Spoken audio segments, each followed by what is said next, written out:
Merci à tous.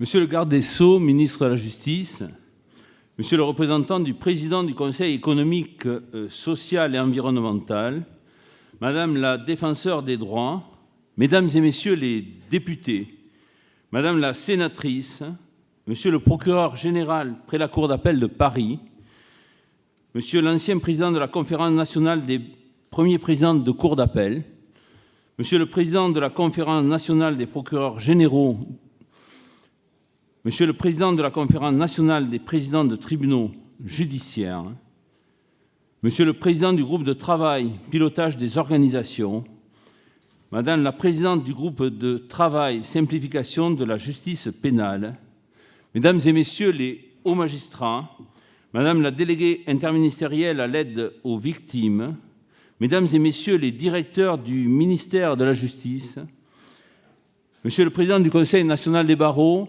cher Jérôme, madame la bâtonnière de l'Ordre des avocats du barreau de Paris, chère Julie, monsieur le représentant de la profession d'avocat au Conseil supérieur de la magistrature, cher Franck, madame la contrôleure générale des lieux de privation de liberté, mesdames et messieurs les hautes personnalités, mesdames et messieurs les représentants des professions du droit et de la justice, mesdames et messieurs les vice-présidents et membres du bureau du CNB, mesdames et messieurs les anciens bâtonniers de l'Ordre des avocats de Paris, mesdames et messieurs les représentants des syndicats et des organisations professionnelles d'avocats nationales et internationales, mesdames et messieurs les anciens présidents et membres du bureau de la conférence des bâtonniers, mesdames et messieurs les membres du collège ordinal, mesdames et messieurs les bâtonniers et vice-bâtonniers, mes chers confrères, mesdames et messieurs. Je souhaite... Merci. Merci. Je souhaite très sincèrement à tous une excellente année 2022. Et pourquoi pas une année 2022 enfin débarrassée du Covid qui nous a tant perturbés. Et une année 2022 où nous ne ferons plus collectivement le constat de la perte de confiance et de la remise en cause régulière dans les débats publics de notre justice, pour reprendre les mots du président de la République lors du lancement des États généraux de la justice le 18 octobre dernier à Poitiers.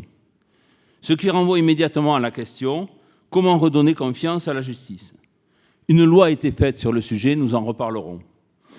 Redonner confiance en la justice est absolument nécessaire, car la justice est le pilier central de l'état de droit.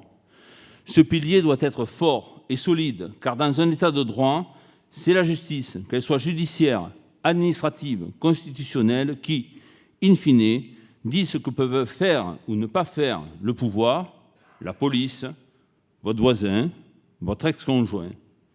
Et chacun est, dans sa vie de tous les jours, concerné par les décisions qui peuvent être rendues, soit parce qu'elles ont une portée universelle, comme la remise en cause d'un dispositif législatif ou réglementaire, comme nous en avons beaucoup connu ces derniers mois, soit parce que la justice civile, sociale, commerciale, administrative ou pénale aura statué sur votre dossier personnel. La dimension territoriale de la conférence des bâtonniers lui permet de particulièrement bien connaître la situation de la justice dans notre pays. Son objet est en effet de fédérer les 163 barreaux de province, une province qui, chez les avocats, commence de l'autre côté du périphérique pour aller jusqu'aux 8 barreaux ultramarins dont je salue les bâtonniers et anciens bâtonniers qui ont pu être présents aujourd'hui. Nous sommes une institution nationale dont la dimension ultramarine est forte. Parce que les problèmes rencontrés partout peuvent y être exacerbés, parce que l'état de droit n'y est peut-être pas nécessairement aussi présent qu'ailleurs. En témoignent les difficultés non résolues pour l'assistance par un avocat de garder à vue en raison de l'éloignement considérable de certains lieux de garde à vue, ou la persistance de dispositions surannées qui, à Wallis et Futuna par exemple, permettent de faire appel à un citoyen défenseur pour exercer les attributions dévolues à un avocat pour assister un garde à vue ou assister un prévenu en correctionnel ou un accusé devant la cour d'assises. Concernant la justice, nous savons que les difficultés qu'elle rencontre sont nombreuses. Depuis longtemps, les avocats tirent la sonnette d'alarme et depuis longtemps, nous avions le sentiment de ne pas être entendus. Depuis longtemps, nous réclamons des moyens pour la justice. Nous ne nions pas que les budgets 2021 et 2022 se caractérisent par une réelle augmentation supérieure à celle des années précédentes, même si nous sommes obligés de relativiser le constat, car les 8% annoncés ne sont que globaux, et la justice judiciaire, dont le budget devrait être individualisé, n'aura connu réellement que plus 6 en 2021 et plus 3,4 en 2022. Nous sommes convaincus qu'il faudra à l'avenir faire beaucoup plus, et nous sommes également convaincus que cela pourrait être possible. Nous ne parviendrions pas à comprendre qu'au terme d'une année 2021, marquée par une prise de parole inédite chez les magistrats, mettant en avant ce même constat de manque de moyens, la justice ne soit pas une des grandes causes, un des grands chantiers budgétairement prioritaires du prochain quinquennat. Les mots sont forts. Ils émanent de magistrats, de journalistes ou du président de la République. Une justice au bord de l'implosion, titré de façon assez prémonitoire Le Monde diplomatique en mai 2021. En septembre 2021, un procureur de la République prenant ses fonctions dans une des grandes villes de l'Ouest sur la situation de sa juridiction dressait un réquisitoire. Comment un magistrat instructeur, tout comme son greffier, peut-il trouver un sens à son travail lorsqu'il sait que son dossier ne passera pas à l'audience avant de nombreuses années s'il atteint un jour ce stade? Comment un magistrat du parquet peut-il trouver un sens à des poursuites qu'il exerce lorsqu'il sait que son dossier ne sera pas jugé avant de très nombreux mois, à une audience où le prévenu sera le plus souvent absent, ayant dans l'intervalle oublié sa date d'audience? Quel mot peut trouver un avocat pour expliquer à sa cliente victime d'agression sexuelle que l'enquête est terminée, mais qu'elle doit maintenant attendre plusieurs années pour l'avoir examinée par une juridiction de jugement? Or, le champ de l'urgence, la justice nantaise, puisque c'est de Nantes dont il s'agit, n'est plus crédible, n'est plus audible. De ce que nous indiquent de nombreux bâtonniers, ces propos pourraient être tenus dans bien des endroits. Or, nous n'avons d'autres ambitions que de prêter notre concours à une justice qui soit audible et qui soit crédible. Nous le devons à nos clients, qui sont avant tout de choses des justiciables et des citoyens. C'est pour cela que nous demandons que les candidats à la présidence de la République s'engagent sur un objectif chiffré d'augmentation du budget de la justice judiciaire, afin que, parce que ces objectifs auront été annoncés avant l'élection, Bercy ne puisse que se soumettre au suffrage universel.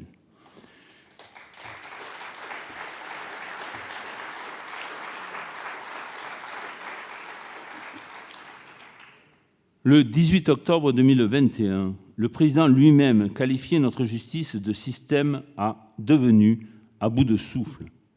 Un mois plus tard, 2 magistrats sur 3 signaient dans Le Monde une tribune dénonçant une justice déshumanisée, les obligeant à choisir entre juger vite mais mal ou juger bien mais dans des délais inacceptables.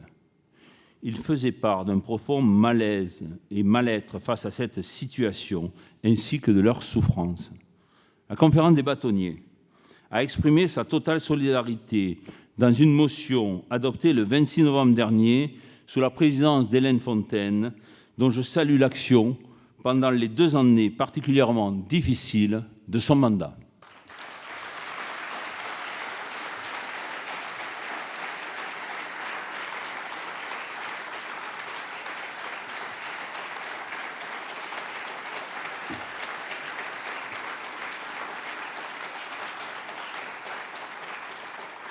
Nous partageons le constat exprimé d'un profond malaise et nous savons qu'il est général à l'ensemble des acteurs du monde judiciaire.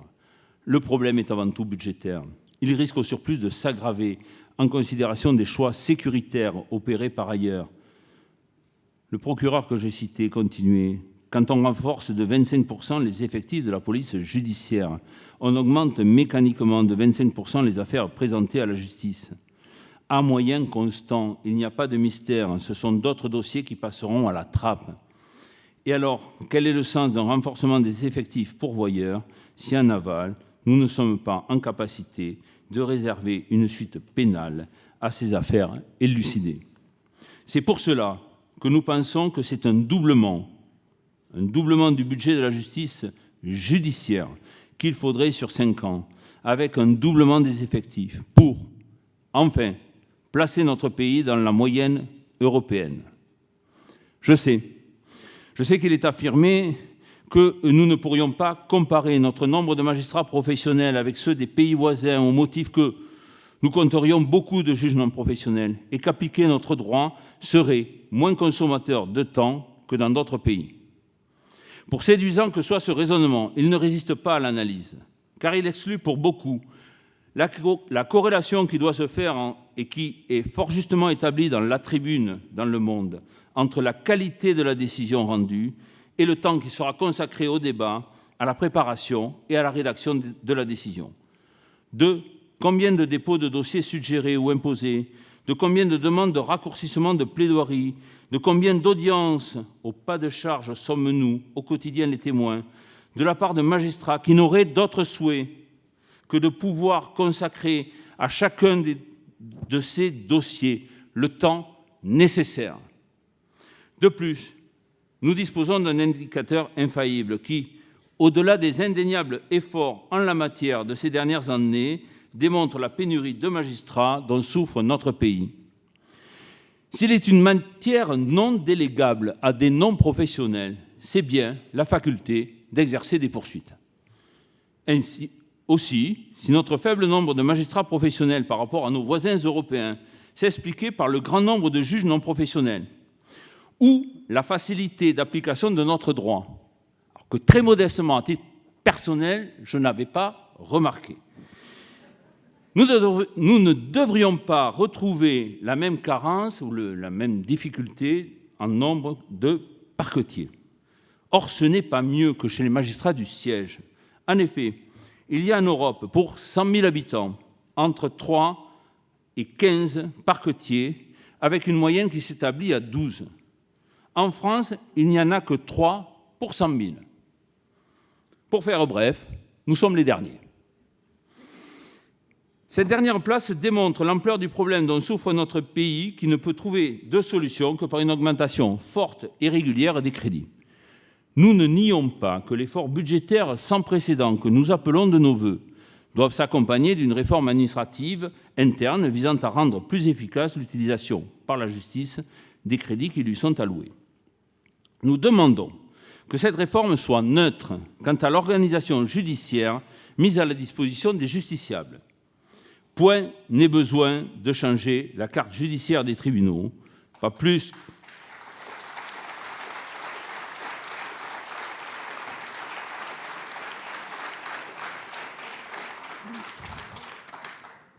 Point n'est besoin de changer la carte des cours d'appel. Allez.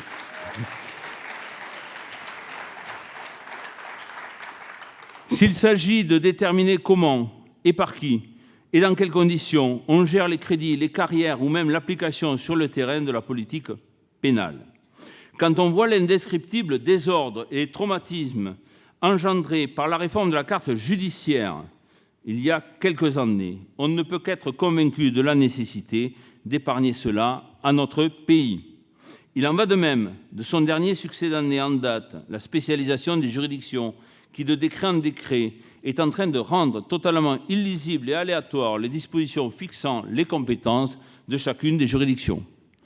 C'est la raison pour laquelle la conférence a saisi le Conseil d'État d'un recours à l'encontre du décret du 20 août 2021 concernant la compétence des tribunaux judiciaires dans les ressorts des cours d'appel de Grenoble, Orléans, Metz et Montpellier, et celui du 27 décembre 2021 concernant les tribunaux judiciaires des Landes. Nous demandons qu'il soit mis un terme à cette politique et que l'on revienne au principe simple et intelligible d'une plénitude de compétences pour chacune des juridictions de même degré. Cela vaut bien évidemment pour les cours d'appel qui doivent avoir toutes la même compétence, y compris en matière sociale. Simplicité et efficacité, tels devraient être les principes majeurs qui auraient dû guider la plume des rédacteurs de nos codes de procédure, que celle-ci soit civile ou pénale, car il en va de l'effectivité du droit à un recours qui est garanti par l'article 6 de la Convention européenne de sauvegarde des droits de l'homme. Sur ce fondement, la Cour de Strasbourg sanctionne les États qui imposent un formalisme excessif pour l'exercice de ces recours. Et je ne vois pas comment on pourrait ne pas qualifier de formalisme excessif la jurisprudence récente de la Chambre criminelle, fondée sur l'article 115 du Code de procédure pénale, qui interdit à l'avocat désigné dans une instruction de se faire représenter pour exercer une demande d'acte ou de voir un de ses collaborateurs ou associés bénéficier d'un permis de communiquer, alors que la France a déjà été condamnée le 30 juin 2016 au motif que ce même article 115, dans très exactement la même rédaction, entravait l'exercice des droits de la défense.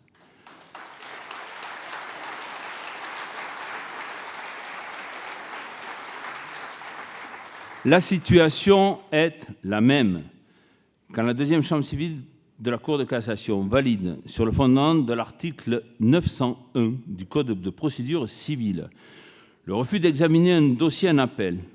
Alors je prends une respiration.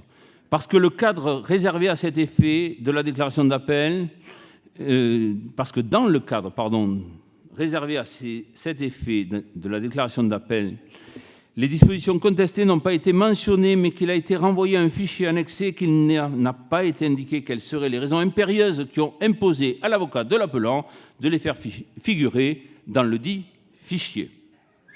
Il est plus qu'urgent de modifier... Non, c'est une décision. Il faut que nous en prenions acte et que nous demandions la modification des textes. Il est plus qu'urgent.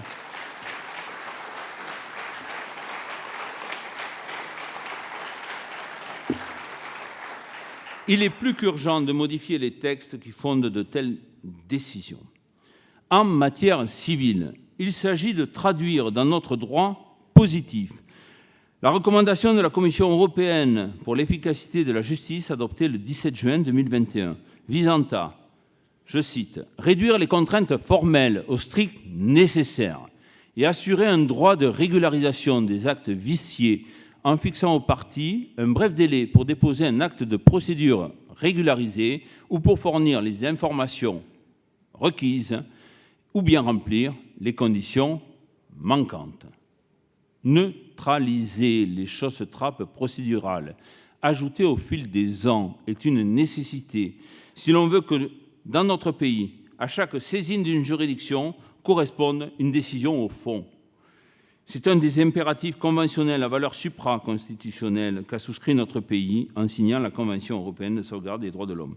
C'est peut-être la seule réforme qu'il conviendrait de faire dans les médias, tant est pertinente la requête émanant des conférences des premiers présidents, des procureurs généraux, des présidents de tribunaux judiciaires et des procureurs de la République, demandant à l'État des pauses dans les réformes, tant en matière pénale que civile, ainsi que d'abandonner les logiques bureaucratiques.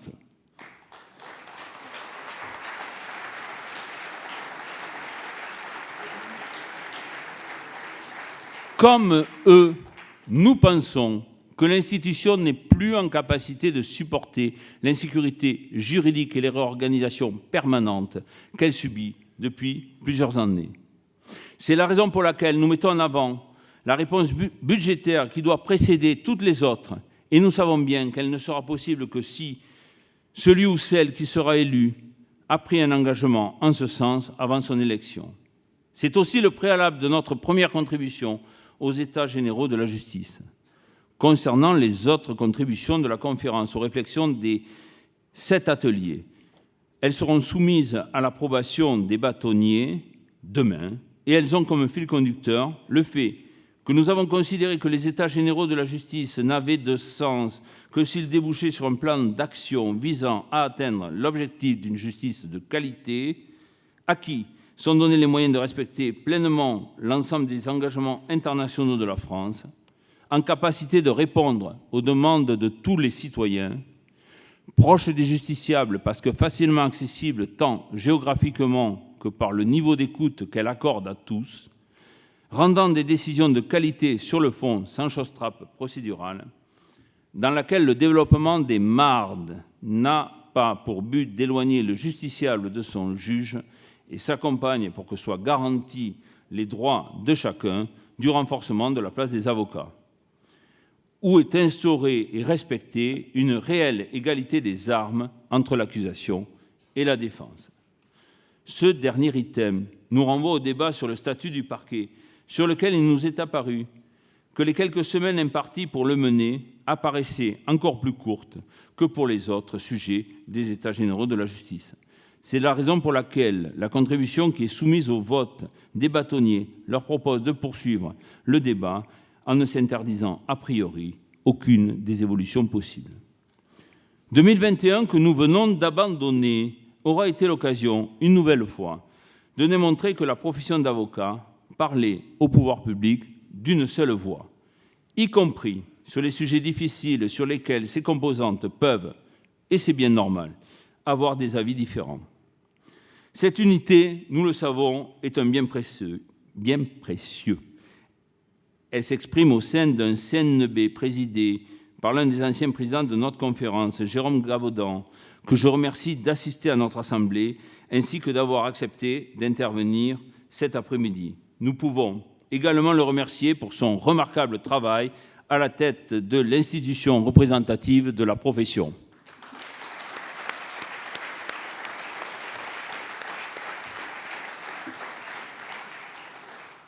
J'ai également proposé à Madame la bâtonnière de Paris, Julie Couturier, qui, avec le vice-bâtonnier Vincent Gnoré, nous font l'honneur de leur présence, d'intervenir devant vous. Elle l'a accepté, je l'en remercie.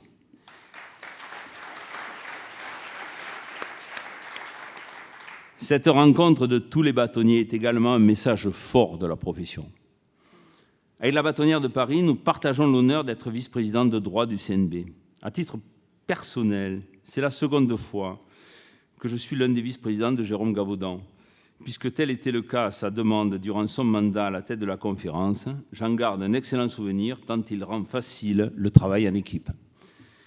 Au CNB, je n'y suis pas seul. La voix des bâtonniers de province y est portée, relayée par la formidable équipe que vous et les membres de vos conseils de l'ordre ont élus, à savoir les 24 membres du collège ordinal province, avec qui j'ai déjà eu le plaisir de travailler. Leur investissement et le temps qu'ils consacrent à l'exercice de leur mandat est très impressionnant. Ils sont aussi votre voix et pour tout ce qu'ils font, ils ne peuvent qu'être remerciés.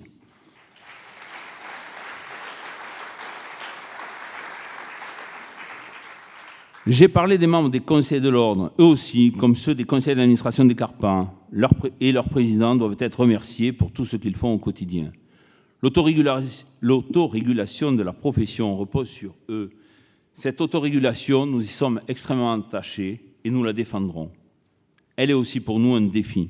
Et ce défi, nous le relèverons ensemble au travers de formations que je souhaite plus nombreuses, toujours plus professionnelles, en développant notre institut de formation, au travers d'une organisation différente du bureau, de la conférence, afin d'être toujours plus présent aux côtés des bâtonniers et de leurs ordres pour leur apporter toute l'aide, l'assistance et l'accompagnement possible dans l'accomplissement de ces missions. Je tiens à saluer le remarquable engagement de tous les membres du bureau que je sais particulièrement investis et dévoués à la conférence. Je les en remercie, nous les en remercions.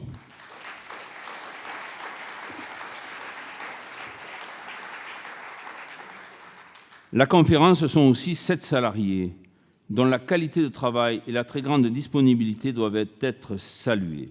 Depuis 2010, Anne-Françoise Abesca dirige remarquablement cette équipe. Elle a décidé de quitter la conférence fin mars prochain.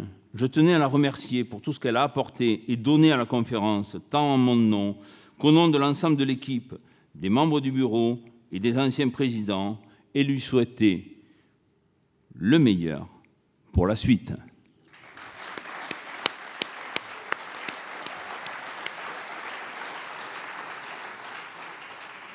La dimension régionale de la conférence est aussi très importante et je tiens à saluer l'ensemble des présidents des 10 conférences régionales.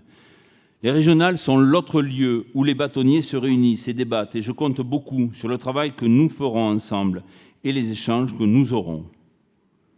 Échanger, débattre, voter, décider quelle position adopte et défend la conférence sur les sujets les plus importants pour la profession, chaque fois que cela sera possible. C'est ce que je souhaite que nos assemblées générales fassent. C'est pour cela qu'est rajouté à notre calendrier une date et qu'il est ainsi prévu cette année la tenue de 6 assemblées générales. Bien évidemment, si nécessaire, nous nous réunirons en assemblée générale extraordinaire. Demain, outre les projets de contribution de la conférence aux États généraux de la justice, il vous sera demandé de vous prononcer sur la position de la conférence concernant les modalités d'organisation des élections au CNB, jusqu'alors organisées par les ordres et qui pourraient l'être directement par le CNB. Dans nos projets figure également une révision des statuts sur laquelle le Bureau a déjà beaucoup travaillé l'an dernier. Elle vous proposera, et je ne doute pas que vous l'accepterez, de rendre électeurs et éligibles au Bureau de la conférence les vice-bâtonniers et anciens vice-bâtonniers.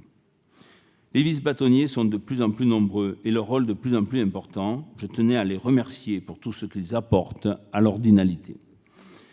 Nous réfléchirons également sur le mode d'élection des membres du Conseil de l'Ordre. La parité ne nous pose aucun problème. La conférence l'a spontanément adoptée fin 2017 lors de sa précédente réforme des statuts pilotée par Yves Maillu, que je salue.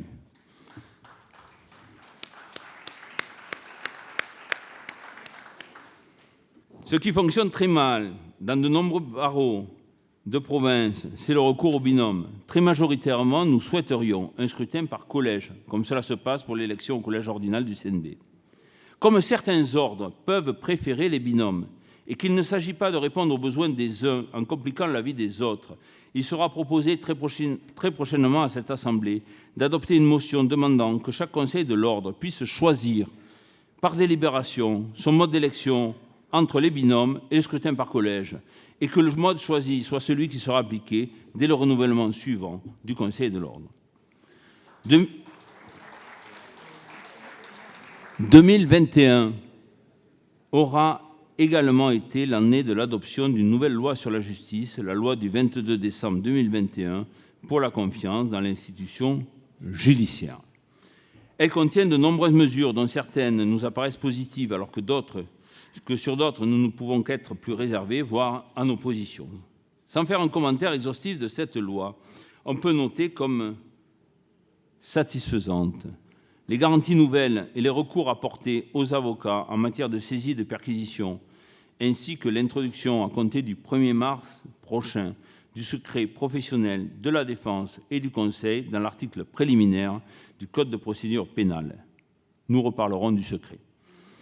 La limitation de la durée des enquêtes préliminaires, phase durant laquelle les droits de la défense sont absents. Les avancées en matière de reconnaissance de la force des actes d'avocat qui pourront être rendus exécutoires par le greffier lorsqu'il constate un accord intervenu à l'issue d'une médiation, d'une conciliation ou d'une procédure participative. L'ensemble des mesures qui pourraient effectivement limiter la détention provisoire et améliorer le quotidien et l'horizon des détenus. Les dispositions permettant aux bâtonniers en exercice ou leurs délégués spécialement désignés au sein du Conseil de l'Ordre de visiter à tout moment les lieux privatifs de liberté situés dans le ressort de leur tribunal judiciaire. Ces dispositions, nous les étudierons cet après-midi avec l'aide de Mme Dominique Simoneau, contrôleur général des lieux de privation de liberté. Nous la remercions d'avoir accepté notre invitation.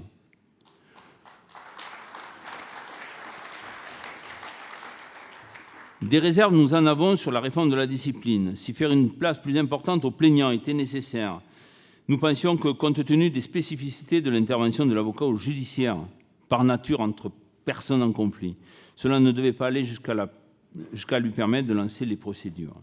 La loi prévoit la création d'un filtre de telle saisine dont les caractéristiques sont renvoyées à un décret en cours de rédaction. Nous souhaitons que ce filtre soit efficace et que soient effectivement rejetées ab initio les réclamations irrecevables, manifestement infondées ou qui ne sont pas assorties des précisions permettant d'en apprécier le bien fondé. Nous souhaitons que les propositions de rédaction portées par la conférence et pour elle par le CNB soient retenues. Nous souhaitons également que ce décret soit l'occasion de créer une procédure simplifiée que pourrait mettre en mouvement le bâtonnier pour les infractions déontologiques les moins graves, qui méritent néanmoins une réponse. Sur le secret professionnel et la rédaction de l'article 56.1.2 du nouveau Code de procédure pénale, qui nous a beaucoup, tous, occupés. Je sais que des avis divergents s'expriment. Je veux espérer que les plus optimistes ont raison quand ils voient dans ce texte une avancée par rapport à la situation qui découlait de la jurisprudence de la Chambre criminelle de la Cour de cassation. J'entends néanmoins ceux qui mettent en avant la facilité qui est offerte à un législateur qui serait devenu moins regardant en la matière de rallonger la liste des infractions qui permettrait de rendre inopposable le secret professionnel de l'avocat aux mesures d'enquête ou d'instruction. J'entends aussi ceux qui relèvent une stigmatisation du barreau d'affaires et des fiscalistes. Leurs réserves et oppositions ne peuvent que renforcer notre vigilance. L'évolution des conditions de jugement des crimes nous préoccupe. Sur ce sujet, la conférence a le sentiment de ne pas être entendue quand la décision de généraliser les cours criminelles départementales à compter du 1er mars 2023 a été prise avant la fin de l'expérimentation précédemment décidée. Cette impression est renforcée lorsque l'on constate à la lecture du décret 2022-16 du 7 janvier 2022 relatif au comité d'évaluation et de suivi de la Cour criminelle départementale que parmi les 13 membres qui le composent, il y aura seulement un avocat. Il me semble que compte tenu de l'importance du sujet et la nécessité de prendre en considération la dimension territoriale de l'expérimentation, 3 avocats n'auraient pas été de trop. Dans tous les cas, sa désignation, s'il demeure solitaire, il le sera nécessairement, ou leur désignation, si nous étions entendus, ne devrait intervenir que sur proposition de l'institution représentative. 2021 a aussi été l'année au cours de laquelle nous avons commémoré le 40e anniversaire de la suppression de la peine de mort. En octobre, à quelques encablures, au Panthéon, en présence de ce très grand avocat, Robert Badinter, qui, une fois devenu garde des Sceaux, a pu porter la loi qui scellait le succès du combat qu'il avait mené sans relâche pendant sa vie professionnelle contre cette horreur qui déshonorait notre pays. Parler de l'abolition de la peine de mort nous ramène à l'année 1981, année de présidentielle, où l'un des sujets de campagne était déjà une réforme des retraites. Pour ceux qui se souviennent qu'il y en avait 110, c'était la proposition numéro 82 du programme du vainqueur de l'élection. Il s'agissait là d'une réforme paramétrique. Depuis, les retraites ont connu de nombreuses autres réformes ou tentatives de réforme, comme au cours du quinquennat qui s'achève, où était prévue une réforme systémique qui aurait entraîné la suppression du régime autonome de retraite des avocats. La profession s'y est farouchement opposée en faisant grève durant les premiers mois de 2020. Aujourd'hui, il serait question, à côté d'une augmentation de l'âge de départ à la retraite, de la création de 3 régimes, dont un pour les indépendants, tous les indépendants. Si tel était le cas, je doute que les avocats acceptent sans broncher de voir disparaître leur régime particulièrement égalitaire et leurs réserves issues des surcotisations qu'eux et leurs prédécesseurs acceptent et ont accepté de payer par rapport aux prestations dont ils bénéficient. En d'autres termes, les avocats refuseront une réforme qui ferait perdre son autonomie à leur régime de retraite et qui les priverait de tout ou partie des réserves de celui-ci.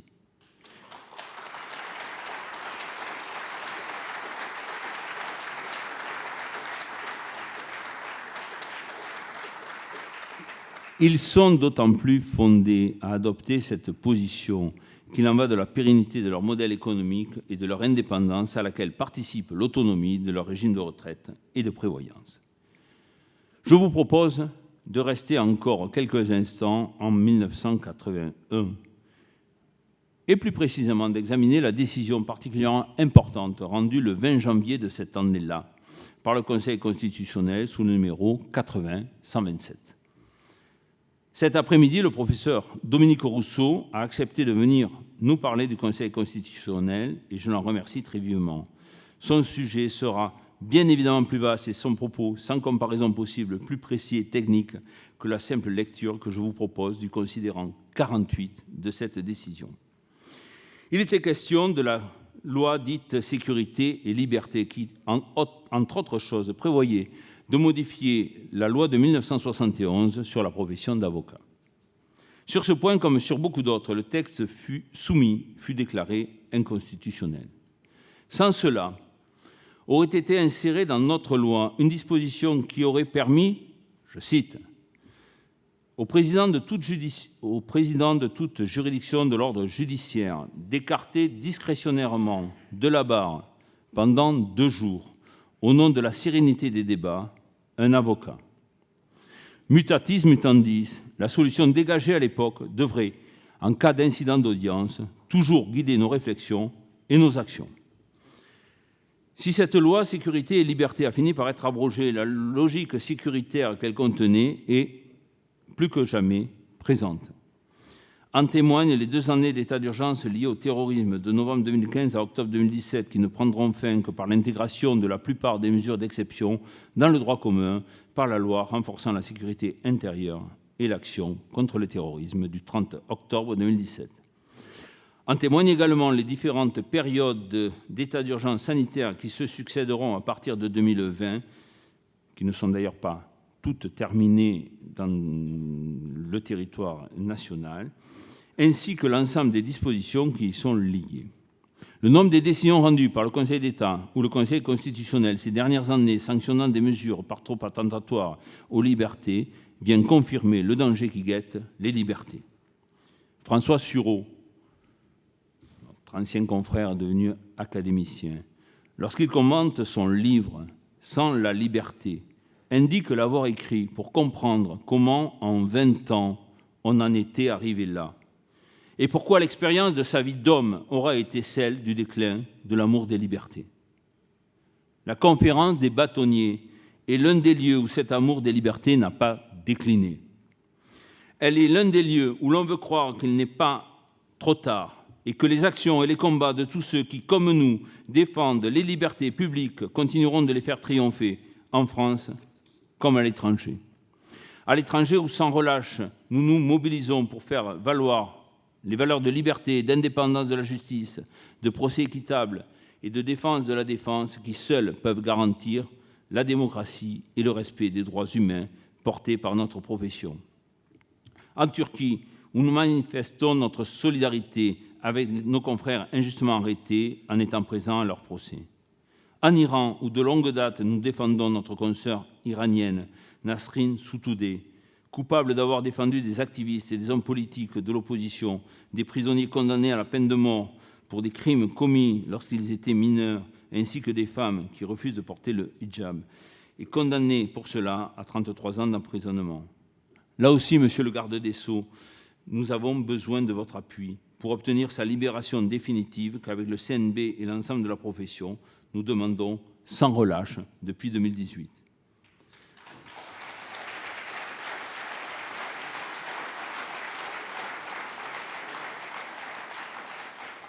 Sans relâche, en effet, il faut combattre pour la liberté. Et je vous propose, pour terminer, de faire nôtre, pour ce combat, la phrase de Raymond Aron.